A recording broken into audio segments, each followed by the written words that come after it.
أعوذ بالله من الشيطان الرجيم.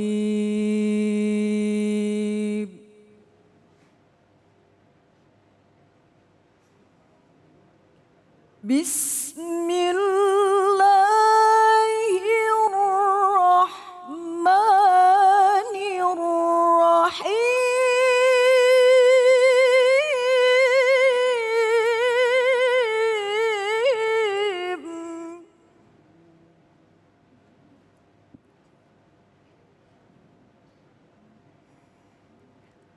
ولو أن أهل القرى آمنوا واتقوا لفتحنا عليهم بركات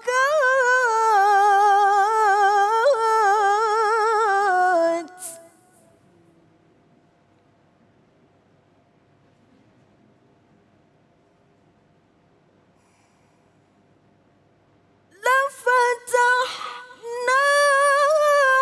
عليهم بركات من السماء والأرض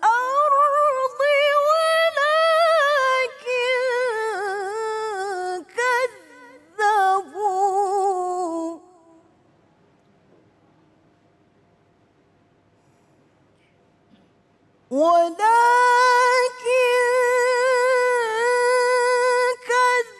كذبوا فأخذناهم بما كانوا يكسبون.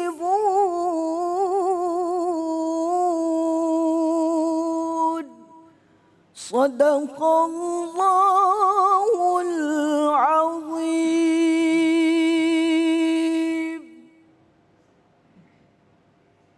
Maha benar Allah dengan segala firman-Nya, Ifatul Malihah, Masya Allah ya. Kembali lagi di Cahaya Hati Indonesia Ramadan melengkapi puasa kita.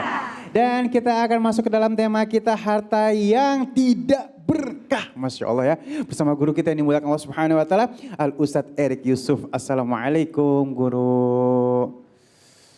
Waalaikumsalam. Masya Allah.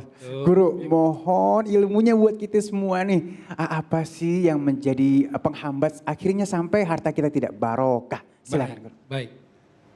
Salam yang terbaik, salam para malaikat kepada para calon penghuni surga. Amin. Assalamualaikum warahmatullahi wabarakatuh. Waalaikumsalam Aduh. warahmatullahi wabarakatuh. Di studio rame nih, sekarang ada ibu-ibu nih. Masya Bu, Allah. kok lemes? Kelihatannya kayak yang puasa. Emang puasa Guru. Masya Allah. Baik, harta yang tidak barokah.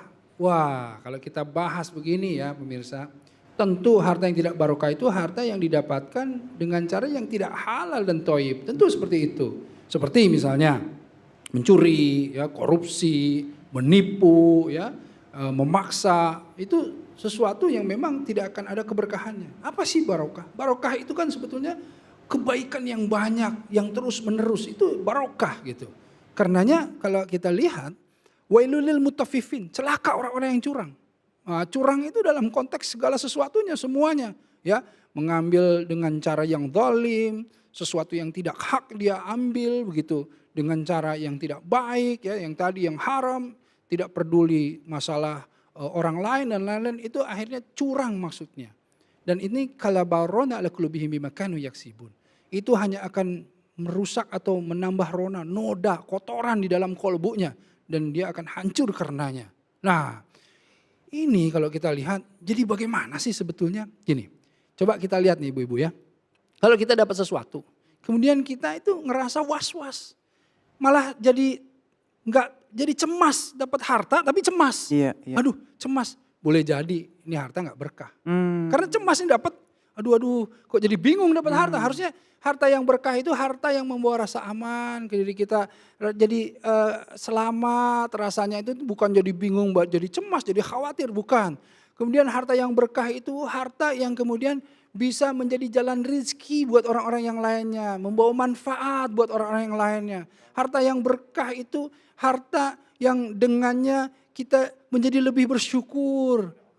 Harta yang kita dapatkan yang berkah itu harta yang kemudian kita menjadi lebih takwa, lebih taat sama Allah. Nah ini harta yang berkah. Nah kalau bukan yang seperti ini, boleh jadi nih hartanya nggak berkah. Nah karenanya kalau kita lihat bukan masalah besar atau banyaknya harta itu.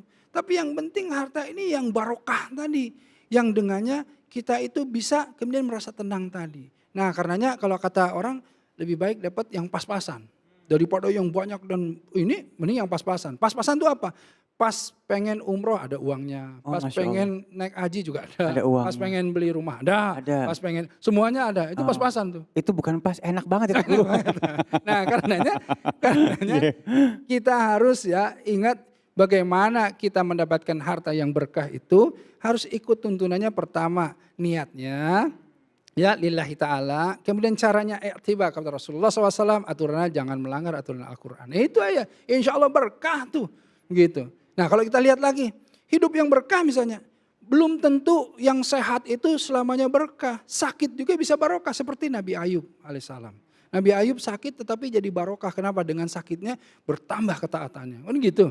Nah, jadi punya anak itu bukan yang hanya yang kecilnya lucu imut-imut, besarnya kemudian dewasa mendapat gelar kesarjanaan yang hebat. Bukan hanya itu, tapi anak yang barokah itu anak yang kemudian mengantarkan orang tuanya masuk ke dalam jannah. Amin. Anak-anak yang soleh-soleha, anak-anak hafiz, ya hafizoh.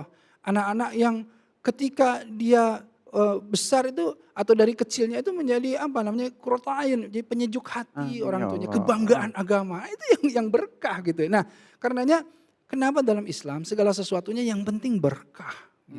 Ya namanya bisnis, usaha, apapun ya ibu itu yang penting berkah. Nah ibu misalnya belanja ke pasar. Nawar-nawar udah dapat ini misalnya. Belanjaannya tiba-tiba loh kok nggak ngerasa jadi tenang, nggak nyaman dan lain-lain. Bisa jadi tadi nawarnya terlalu sadis kali ya gitu ya. Gitu. Terlalu kasar ya. Terlalu kasar atau memaksa. Atau misalnya ini ya 1 kilo ya ini bonusnya 1 ons. Maksudnya.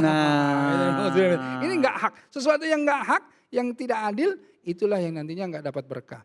Hak itu kan sesuatu yang memang pada tempatnya itu hak gitu. Makanya kalau kita lihat dalam Asmaul Husna misalnya ya. Asmaul Husna itu al-adl itu diikuti al-hakam. Al-hakamul adl. Ya Hayyu ya Qayyum ya Rahman ya Rahim. Artinya kita itu harus adil. Kenapa? Adil itu menempatkan segala sesuatu pada tempatnya dan proporsional gitu. Inilah yang hak itu yang seperti itu. Makan, kalau makan hak itu kita 1 piring hak enak makan. Ya alhamdulillah sehat. Makan 5 piring sudah enggak. Udah enggak, benar. Harta juga sama. Nah karenanya harta boleh banyak, boleh. Ibu hartanya banyak, semuanya boleh banyak. Tetapi yang haknya yang kita berapa? Yang lainnya kemudian disalurkan kepada yang lain. Insya Allah jadi barokah. Masya Allah. Terima kasih guruku ilmunya. Mudah-mudahan menjadi barokah buat kita. Amin. Ya Allah. Ilmu yang barokah. Masya Allah.